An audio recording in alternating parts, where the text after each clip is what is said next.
Everybody rise, please. Join us for the pledge of allegiance. I pledge allegiance to the flag of the United States of America and to the republic for which it stands, one nation, under God, indivisible, with liberty and justice for all.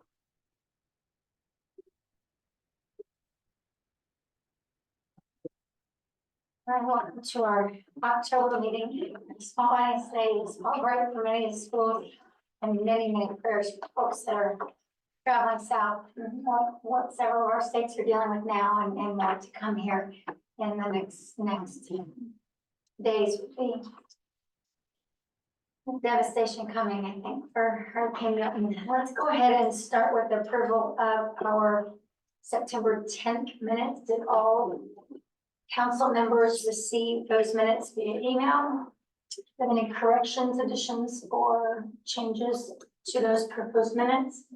We got the motion that they accept them as presented. I saw no errors. Thank you. That motion by Ray, glad to have a second. I'll second that. Okay, second by Dwayne. All those in favor, say aye. Aye. And those opposed? All right, so motion is approved from our September minutes. Matt True is actually first on the agenda. You're up. Hey, he just walked right in the door. I'm gonna pass along the printed minutes. Everyone can please sign it out. September. I'm gonna First, start those. Here, let me start those on this side of Joy. Everyone's on race.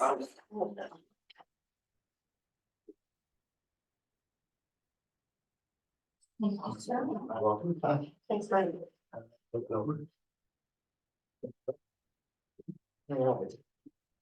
So, I remember last time we talked,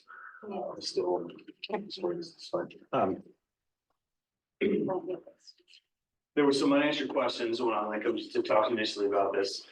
And I thought the timeline might have been a little bit different, so I didn't take the time to get that information. But since then, so there's been more research, and some more talking. So the best that I can figure, without actually giving them the actual book spec that we're going to purchase, right? I don't exactly know about insurance. What I have heard from Sully Insurance, I think it's maybe Travelers is what they were taking a look at. That he said potentially be up close to $1,000 a year. The fuel, I don't know. I don't know whether to buy gas tonight or whether tomorrow it's going to be a bit cheaper. I don't know. So again, in talking with a bunch of different departments and things like that who vary in their amount of service for the year, they say about $1,000 a year would be, plus or minus going to be good, and maintenance probably about the same, about $1,000. So we're figuring about $3,000 a year to just kind of maintain the thing. I'm going to guess probably less than that because it's a few reasons. Number one, the engines and things like that, it's under warranty for a while. So we won't have any major expenses for that. So it would just be maybe winterizing maintenance or just oil changes, things like that. So it shouldn't cost really too much at all. Fuel prices, I don't know. I think at the end of the day, I think it should be the onus really on kind of multiple agencies instead of just ourselves. I think we'll be called Madison a bit. I think we'll be called Hanover a bit. I think we'll be called County a bit. So and I think maybe I told you if I did not tell you, we've got 13 miles of coast in the county. So we got a pretty good area. The policy you asked about, that's in process. I've talked with Laura Pickle from the Sheriff's Department. They have a program that will help them write policy. And basically, we just need to feed it a little bit of information and we'll spit something out for us. What I have been doing, I've copied several different policies from different departments, again, across the country, so we get a wide variety of how people do things. So we try to cover as much as we can.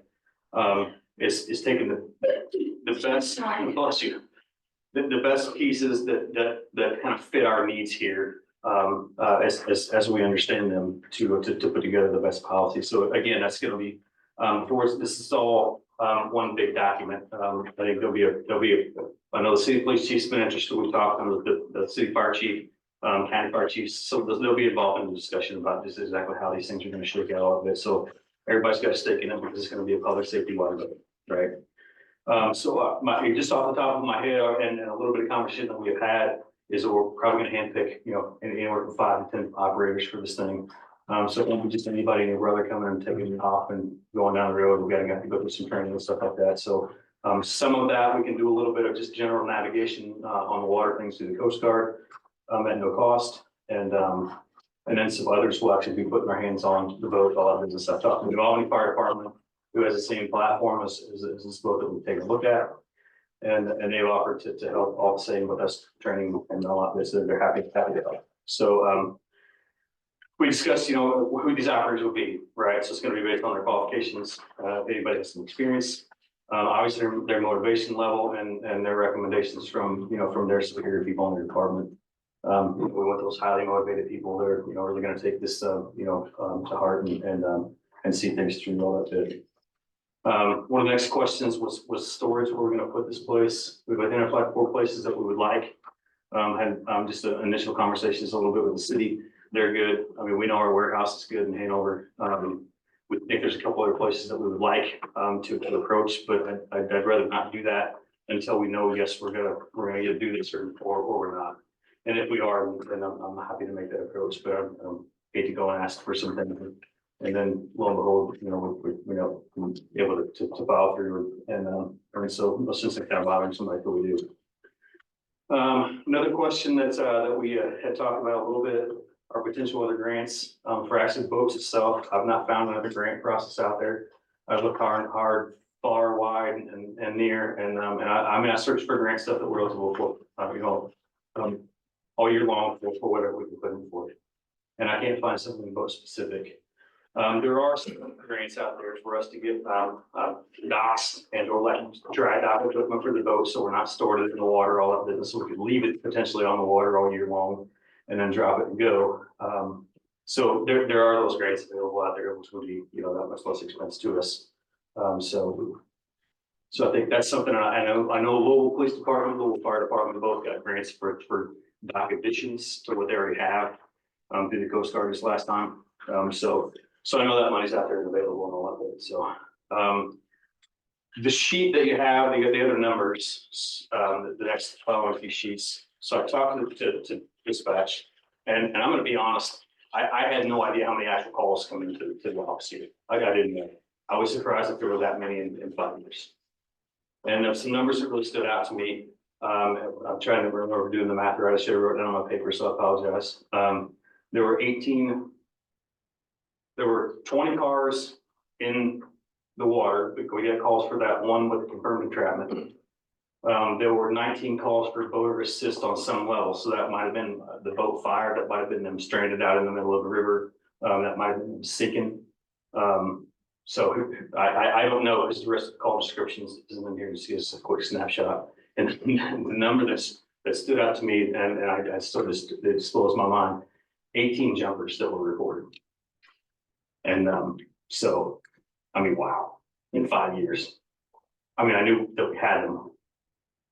But I just, that number just really struck me to be like, wow, I couldn't believe that. So how many calls in addition to what we have now, and how to regulate that or guesstimate that, I really don't know. I would imagine that there are people who are broke down, because I have been one of those, and there's no resource to call, so I figured that out or called a friend of mine.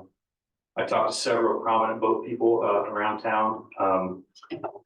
And JD Webster's one of those guys I talked to. He says every time he's out, he sees multiple people that are stranded and all that bit. He himself's been stranded out. Myself have been stranded all that bit. And it's like anybody has good days, bad days on the river, right? There's nobody to call to come out. And some of them have told me that would be a service we'd like to pay for, to answer your question. You know, here specifically about, you know, what potentially could we do to generate some revenue with this thing.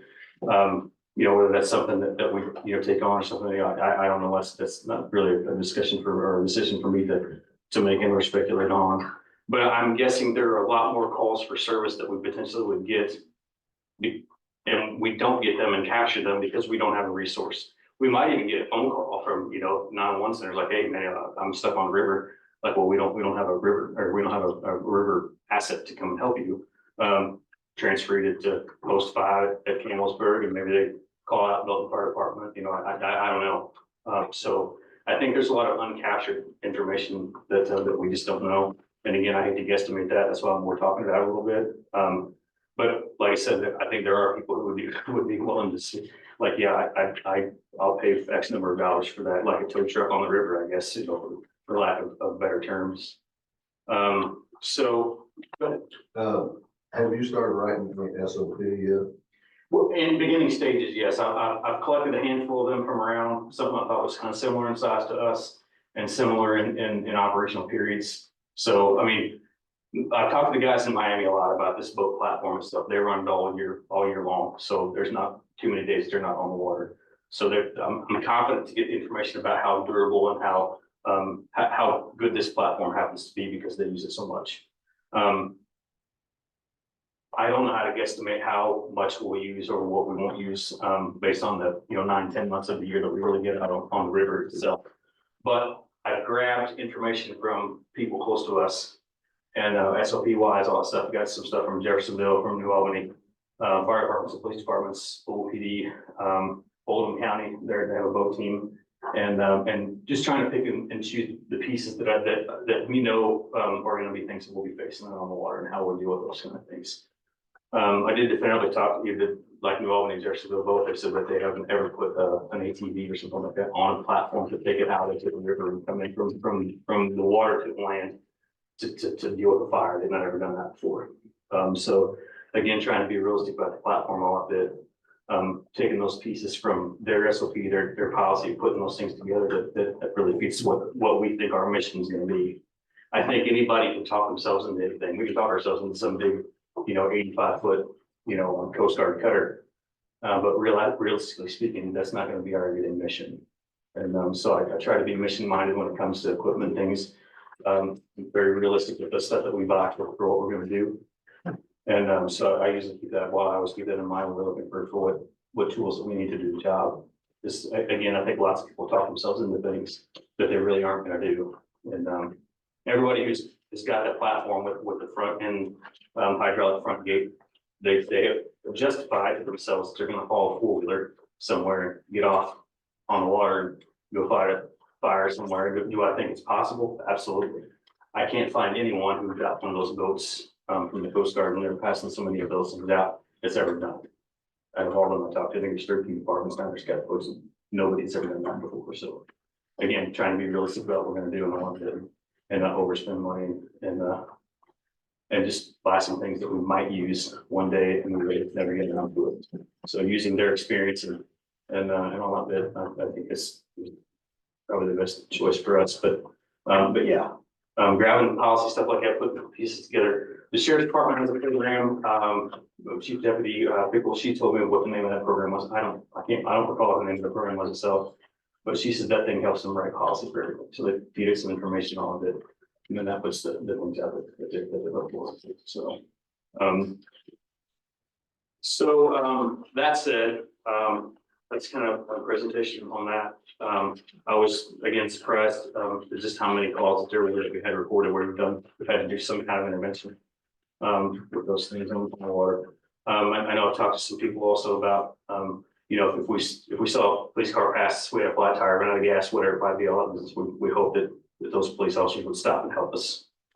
If they didn't, we'd probably be a little upset about it. And so, and I think the same thing for, a guy like J.D. Webster, who's a citizen of Madison and, just boater guy, all that business, but, he broke down, we pass him over and it's a portion of the population that we just don't address.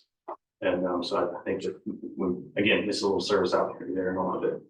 So, any questions on that? Anybody? Any questions from that? I know we obviously all received information and then some spec photos, 2, 3 possible boats that you were looking at. And I know I've taken some calls from some citizens, voicing an opinion for or against this, just because people have heard obviously that it's a And I'm glad they're with it. a project that you asked about and then wants the county to consider. So I think obviously knowing these aren't real concrete numbers and policies not, I think a sample policy probably would be ideal. I'm gonna assume an insurance rate is going to, raise or lower considerably. Basically, there are 4 drivers versus 12. So I mean, I know you said 5 to 10, but I'm gonna assume even an insurance quote will change a little bit, maybe based on the number of drivers that we have on that policy. And we can fluctuate that number a bit to make sure we got things covered and all that stuff, and make sure we're not overspending on some stuff we don't need to. Right. These things are all important. Obviously, the cost of the vote itself, we don't have sitting in a budget too high right now. The money's not there, but I know it's something we wanna brainstorm, we want to see, well, even if we could get our hands on one, or the funding could be established, found, gifted through a grant, what will our long-term cost be with maintenance, storage, et cetera. So those things are all important. Any other feedback or questions for Matt? Well, those were the challenges you and I had talked about. Mhm. That we wanted to know what the need was, because even though we're not gonna get an 85-foot boat, this still is a pretty considerable Yes. price tag on this, and we were concerned about the price tag. Could we find a boat cheaper? Can we get grant money? And we were also concerned about the maintenance and insurance. We were concerned about that. And then the need, I'm really shocked at some of this, to be honest with you. 18 jumpers, that's, I thought maybe one a year. There's nobody in this room more shocked about the numbers on that paper than what I am. When I asked her to check that, I was like, wow. Although obviously scrutinizing it, and I'm not an expert, some of these would not be, I mean. Yeah, some of those aren't actual responses. No, nor are they at the river. I mean, there's one in, you in DuPont, there's one at a creek that, well, we're in that situation, and a boat that we owned wouldn't have been in any assistance to that Sure, situation yeah. whatsoever. So obviously not all of these. There were 12 a dozen, average of 1 a month in 2023, and a lot of these aren't necessarily, wouldn't be, a boat not be utilized for, but there's some of them sort of Would we say- are either. I'm sorry, Heather. No, you're good. Could we save a jumper with a boat? Would that have made any difference if we had a boat out there, if someone jumped off of us? Yeah, I mean, clearly, the quicker we get them off the water, get them back to the shore, get them to the hospital, get taken care of, then, it's a difficult question to ask. I've seen people jump and I've got them out that have been fine and not even had to go into the hospital. And these They went are from 911 calls, So, well, we also have some saves from police officers, not all of these were jumpers. These Yes. obviously were calls, Okay, yeah, okay, Yeah. okay. placed for There potential were- jumper and And 911. there were 18, calls that says specifically in the description of about jumpers, and where those were, again, I don't know, and I don't know how to scrutinize some of those things either. There are a few that aren't gonna be, but by far and large, yes. Do I think it's survivable? I think it is, because I've seen it. Do I think it kills people? Absolutely. Do I think a vote makes a difference? Absolutely, I do. Or there wouldn't be other agencies, that have them to make responses out there. I don't know. I mean, again, I don't want to try to over justify something and be realistic about it, because I don't, it's just something else on my plate that we got to take care of and organize all those things. To answer the policy question, if you want to see a sample policy, I'll print those things off for you tomorrow. Well, even if it was a sample policy from another, obviously, we're not in, well, not apples and oranges, but obviously in Albany, we're not, we're not quite, on the same scale as they are, but even to see, like you say, standard operating procedure for, To me, that's like the really easy part of stuff. You mentioned Albany, and you gave us a couple examples of other areas that have boats. Remind me, I had one person say to me, well, we don't own the bridge, or, Kentucky handles things on the river, not Indiana. What kind of concern is that for us in this county? It's not our financial expense. Just curious, Albany, obviously being on the Indiana side, are there any nearby Kentucky counties that have rescue boats? Milton, Kentucky, we've relied on them since they got their boat. And I think you told us that before, I just can remember. So Trimble County does have a boat. Yeah, it's a pretty small platform. They're all volunteers over there, all up And there. it is So owned, the actual property, the boat, by Trimble County, Milton Fire Department, by Milton. Milton Fire Department, yeah. Does Switzerland County have one? And Switzerland County has a small one that's about the same size as that. And so there's concurrent jurisdiction in the river, right? So both of us are responsible for that. Indiana code applies to all the way to the bank, all the same as what Kentucky applies from from on our side of the river as well. So whose responsibility is it?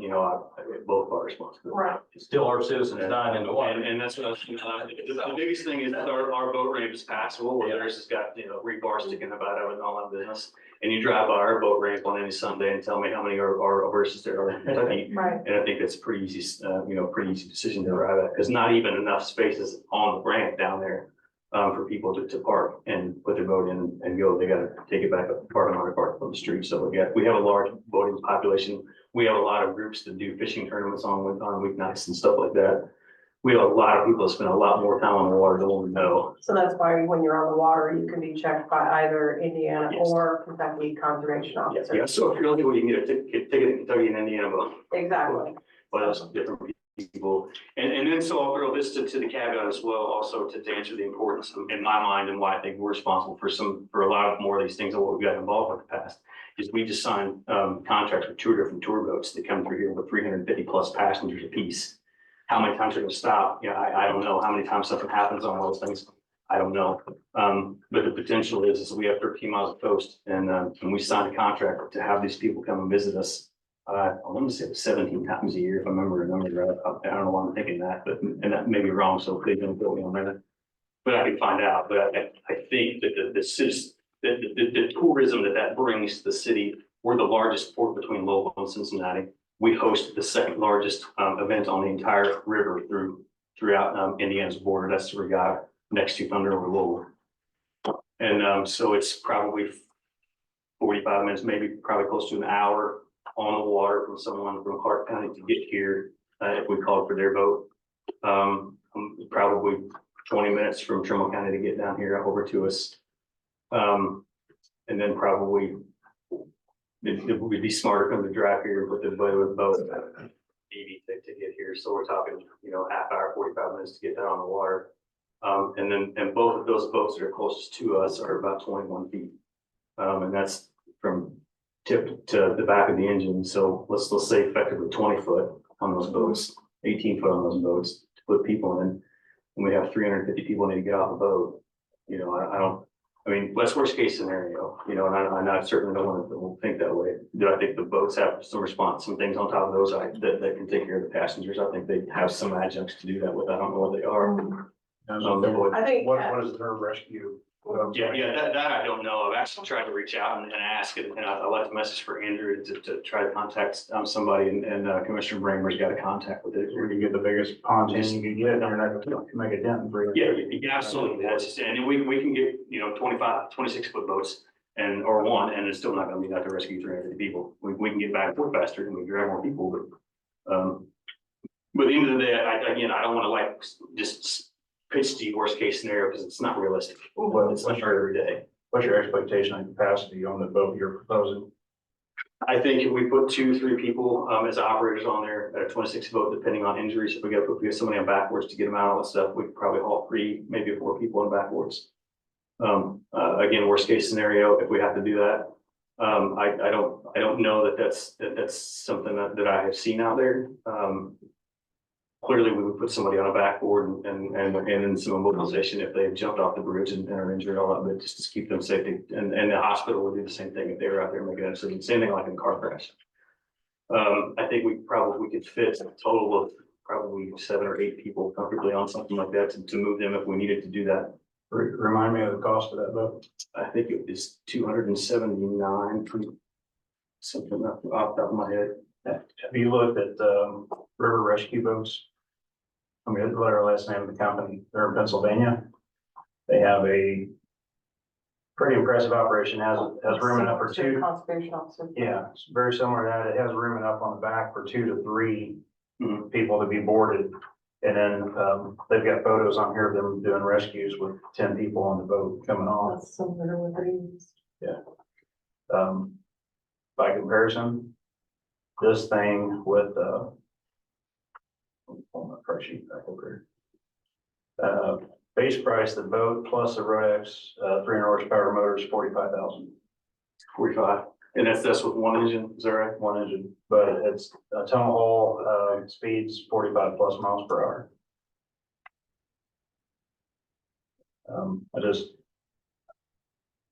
I personally, I'm not speaking for us council, but I personally can't get behind a Ferrari when a Civic will get us what we need.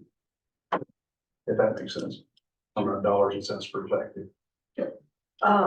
One of the things I might mention too is, somebody had said something about, utilizing, if we were to go down this road, utilizing that boat as a service. You know, if people were to break down, go and rescue those that are broke down and towing them back in.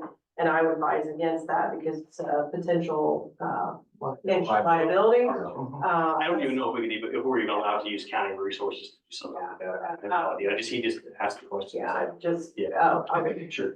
you know, call for him, Yeah. you know, we'll check into that as far as insurance goes.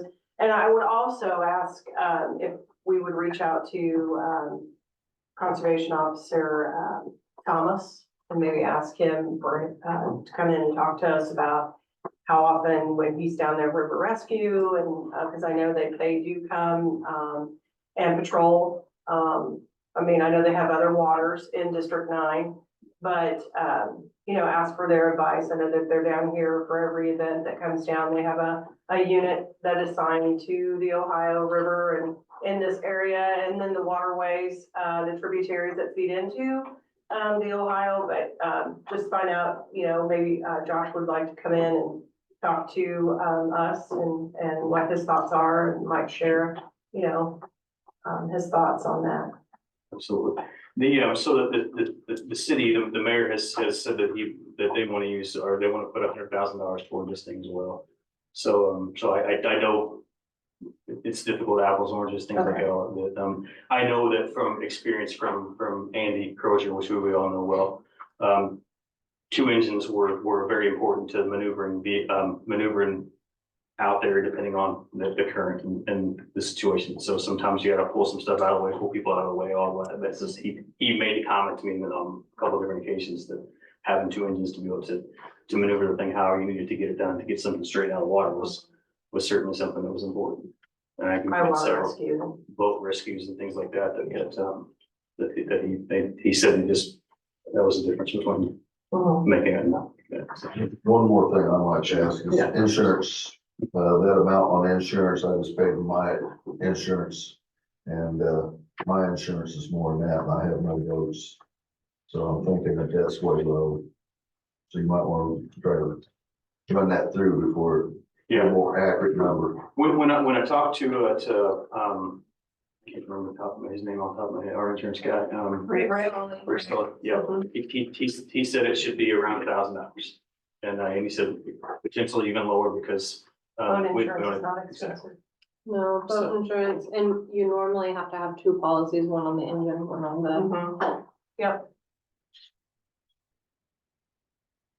Well, good discussion, good questions. So we can't make any kind of decision tonight, but I know I wrote down some additional notes of some things I want to follow up on. Any last questions from that? I appreciate where your heart's at on this, Matt. I know, we all are concerned about public safety. And when me and you talked about this before, I thought, well, what we would like to have and what we can afford sometimes are 2 different things. Mhm. And I'd like to have 10 new cruisers and 10 new sheriff deputies and a dozen, professional firefighters, but can we afford it? But I do believe that we need some kind of public safety vote, but I like Chris's, numbers a whole lot more than the pushing 300 grand. It's the cost of the vote that's where I'm getting tripped up personally. So, Oh, it's understandable, it was a lot of money, it was a lot of expense. So. All right, I know that the city with that $100,000 on timeline, because that's our money for money. And every time I run into the mayor, the mayor, he's always asking what's the status, that's what I'm providing information, that's what. Have they written a check yet? He's got to send an account, so, yeah, so. I'll ask him for it next time I see him, like, Heather wants to check and she might change your mind. So, and I'm not totally sold on this whole thing. And, you know, I'm just looking at people who do public safety versus, you know, all that bit and the best advice that we've got from people who who have what everybody else bought down there, New Albany included. They said this is the platform that they've switched to. The guys in Miami, they're gonna continue to buy that and they want business. I know there's cheaper boats out there, absolutely. I think there's, it's something that would make a good investment in that's gonna last a long time. I mean, this is glass cold. If we run it on the ground, a lot of business is just a matter of getting things just filled in with some more plastic and we scrape it down, so it's no big deal. So I thought that was the best proposal, out of the things that we saw. The boat, like, most of them have down there, was about 300 and I think it was almost, no, I think it was, with some upgrades, Clarksville said that they would like to see on their boat if they want to get another one that was closer to $500,000. It was like $485 or something like that. It's like, wow.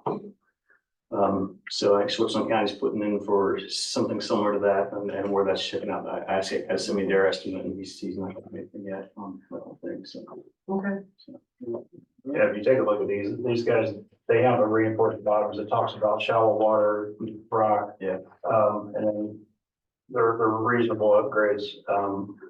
You do a 70-75 heavy duty aluminum skid plate, $6,500, but that's the entire bottom. Or you can run with 1/2-inch UH&W, that's around 5,000, so, and that's above and beyond the thickened hole that they already have. So, again, I say 45,000, that's not gonna be the price, that's just, it's a base, so by the time you get, some of the equipment and stuff on it, you're probably gonna be closer to 70, but that's still 200,000 on the backside of this rig. Appreciate you being here. Yeah, no worries. Thank you. Thanks a lot. Just one little tidbit to share with you, because I talked to Commissioner about this. I got a request to deploy to take the drones down to Asheville, North Carolina. They said they're good with us doing that. No problem, no worries. I just wanted to share that with you before I sent that out to anybody else. The plan is to leave Saturday and or the latest Sunday morning and be down there for the 18th. That's what they've asked us to come do still. So happy to have gotten a call from them. It means a lot for our program because Yeah. we're a small agency and that's gonna be a big help for them. Yeah, So that's awesome. they're, yeah. Awesome. Thanks, man. I can't be sure some of that feed on. Well, so there's a live broadcast availability. I don't know, I think we can pull that off. So if that's the case, if it can happen, I'll shoot you the link. Yeah, people back here want to know, Sure. there's a lot of Concern concern. Asheville, and they have weeks now, no power, no water, and minimal cell phone service. So I was saying, good luck loading any of the live feed's gonna be a challenge. It's a nightmare. We get Starlink as a backup here, so so anyway. It's devastating. Some citizens that have children that live in Asheville live here. Yes. Yeah, talked to a few of them already as well. It's like, oh, Yeah. wow, I can't believe the devastation. Yeah. They're just absolutely overwhelmed. Yeah. So, That are in place for quite a while. Have you ever heard of Spirit of the Blue? It's a grant, but it's a place that does equipment for police officers and stuff like that, and it's private citizens who develop these grants. That's something for you to look at. Awesome. Chris, what did you tell me the name of that place was? It's called, Rock Proof Boats. Rock Proof Boats. I'll take it. Yeah. Thanks so much. Appreciate it. Thank you, man. Okay. We actually, next on the agenda, we have listed for our additionals and transfer appropriations and also and reduction. So let's go ahead, and take a look at our cheat sheet. Yours, Heather, do you want to review anything on this for us? Yeah, so I think we talked about this last time. It's just to increase the amount that they're able to budget in Coombe Bridge for 2025. And that is actually, this is money that was appropriated, but they're not gonna have use for by the end of the year. So it's equipment rental, decreasing by 20,000, small structures by 100,000, and stone by 10,000, for a total of $130,000. And then the resolution 2024-13 is for that budget reduction for Coombe Bridge in the amount of 130,000, if approved. I'll make that motion. I'll second. So motion by Ray Black, second by Chris Sean for the ordinance 2024-13, 130,000 reduction in the Coombe Bridge. All those in favor, say aye. Aye. Those opposed, like sign. All right, Okay, and we- resolution carries. Then if you would just pass that around for signatures, and I think I did change it this time, so the yay and nay is actually on the normal side. Yes. Okay, and then we also have two additional appropriation requests. The first additional is for Coombe Vote, and it is for $15,000, and this is for printers that was needed to be purchased for the voting machines. I'll motion to approve that. Second. Any questions? And the additional 15,000, we knew that was coming. Just for the voting machine, whenever it falls. All right, all those in favor, say aye. Aye. All those opposed, same sign. Okay, and the next is 9112 ARPA. And it is for jail contracts in the amount of $65,465. So we did not have the first year of maintenance contracts available during budgeting last year. And those are available. They have agreed to those contracts, and they found that this was probably the best place to pay for that, since nothing had been budgeted for that previously. It totals $65,465, and that is for Adam Chemical, Nixon, HMC.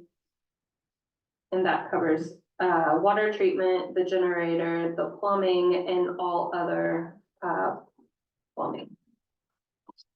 This comes out of the ARPA fund. And this would come out of the ARPA fund, and we do have to have contract obligations for this. So None of that was under warranty.